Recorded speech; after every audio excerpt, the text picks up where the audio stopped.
안녕하십니까. 오늘은 예일교회 주일 예배 설교 영상 또 그 요약 자료를 가지고 왔는데요.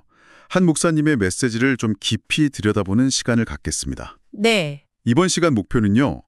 에베소서에 나오는 하늘에 속한 신령한 복. 이게 도대체 뭔가 그 진짜 의미를 좀 파악해보고요.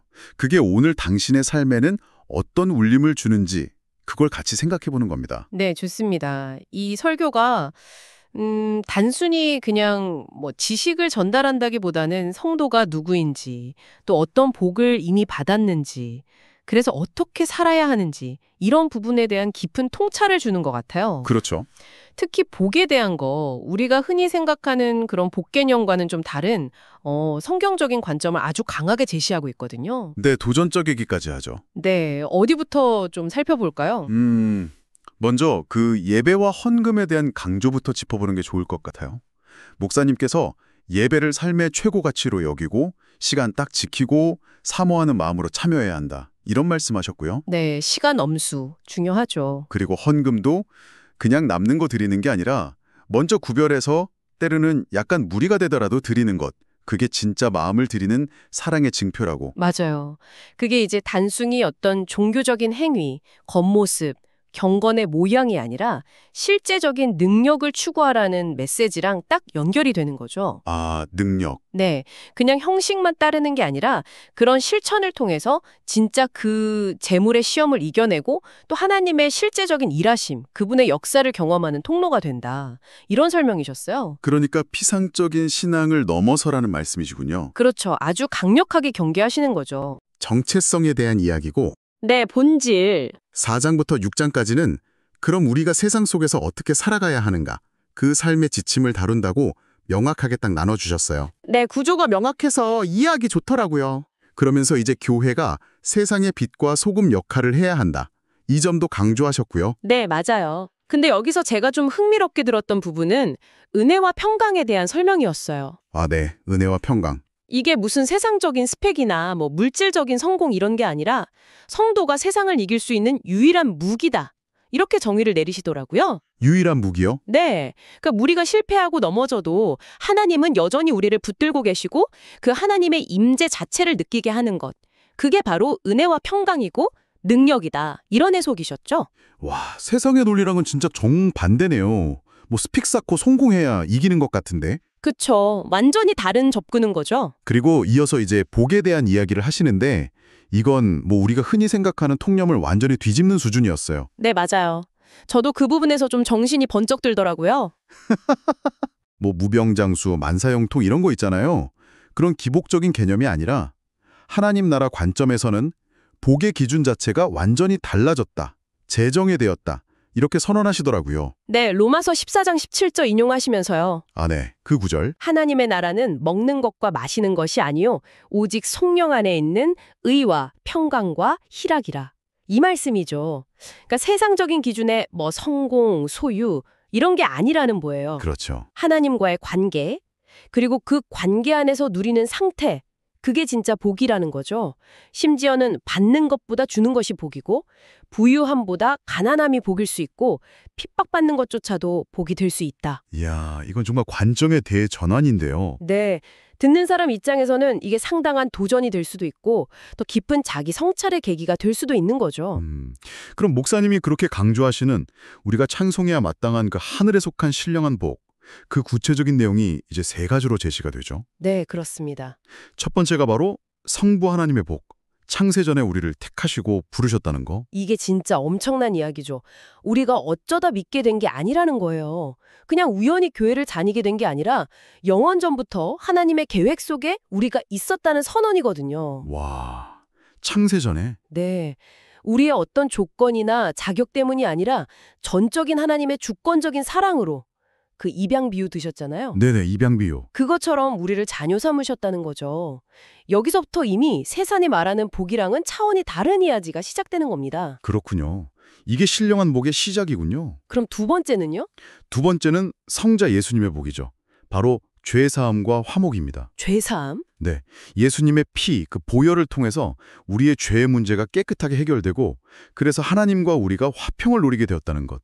이게 바로 아까 말한 의와 평강과 희락의 근거가 되는 거고요. 아, 연결이 되네요. 그렇죠.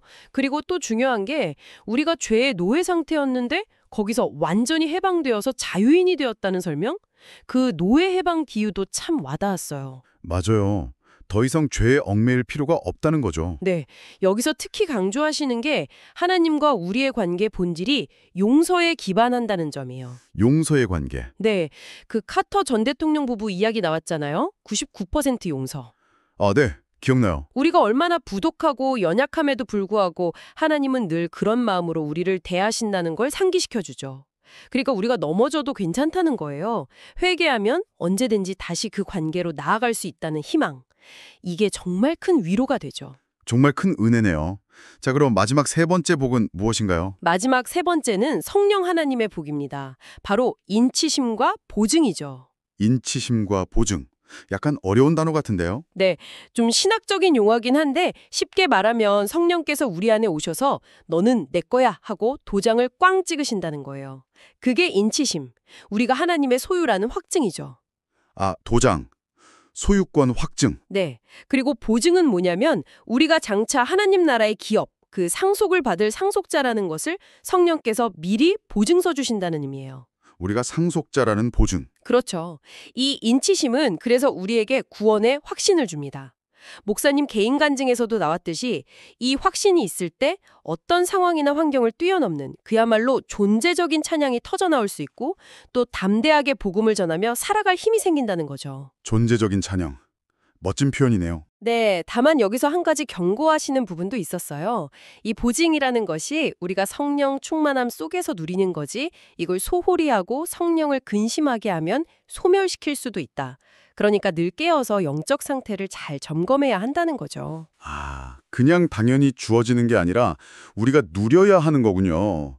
긴장감을 잃지 말아야겠네요. 맞습니다. 영적인 긴장감이 필요하죠. 자, 그럼 전체적으로 한번 정리를 해볼까요?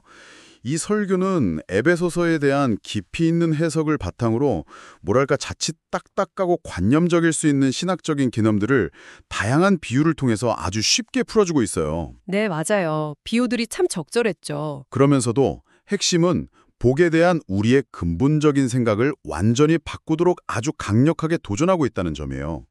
세상이 말하는 복, 자꾸 쫓아가는 그런 복이 아니라 하나님이 주시는 영원하고 변하지 않는 복, 그 본질에 집중하게 만드는 거죠. 그렇습니다. 그래서 이 설교를 듣고 나면 자연스럽게 당신에게 이런 질문들이 떠오를 수밖에 없어요. 나는 지금 어떤 종류의 복을 갈망하고 있지? 내 예배나 찬양은 혹시 내 기분이나 상황에 따라 달라지는 건 아닐까? 아니면 정말 내 존재 자체에서 우러나오는 걸까? 나는 구원의 확신 가운데 담대하게 살아가고 있는가? 이런 것들이죠. 정말 중요한 질문들이네요. 네. 그리고 또 하나, 하나님과의 관계를 용서의 관점에서 새롭게 이해하게 되고 또 교회가 가진 본질적인 사명이 무엇인지 다시 한번 생각해 보게 하는 그런 계기를 제공합니다. 그리고 그 에베소서를 단순히 감옥에서 쓴 편지, 옥중서신으로만 보는 게 아니라 고난 속에서도 주님 안에 있었기 때문에 쓸 수 있었던 편지, 주중서신이다. 이렇게 해석한 부분도 굉장히 독특하고 인상 깊었어요. 아, 주중서신. 고난 속에서도 주님 안에 있었기에 가능했다. 네, 그것도 참 의미 있는 해석이네요. 네, 고난을 바라보는 새로운 시각을 열어주는 거죠. 네, 오늘 우리는 이 설교를 통해서 변하지 않는 하늘의 신령한 복, 바로 성부 하나님의 택하심, 성자 예수님의 죄사함, 그리고 성령 하나님의 인치심과 보증, 이 놀라운 선물들을 다시 한번 확인했습니다. 이것이야말로 정말 우리 존재의 이유이자 우리 삶에서 터져나와야 할 찬양의 근거가 되는 거겠죠. 맞습니다. 그래서 마지막으로 당신에게 이 질문을 한번 던져보고 싶습니다. 이 영원하고 변치 않는 신령한 복이 당신 안에 있다는 이 사실이 매일매일 부딪히는 현실의 수많은 문제들, 걱정들 앞에서 당신의 삶을 구체적으로 어떻게 다르게 만들 수 있을까요? 이 복을 그냥 머리로 아는 것을 넘어서 당신의 삶으로 누린다는 것은 과연 어떤 모습일지 잠시 한번 조용히 묵상해 보시는 시간을 가져보시면 어떨까 싶습니다. 네, 정말 깊은 여운을 남기는 질문입니다. 오늘 함께해 주셔서 감사합니다. 다음 시간에 저희는 더 깊이 있는 탐구로 다시 돌아오겠습니다.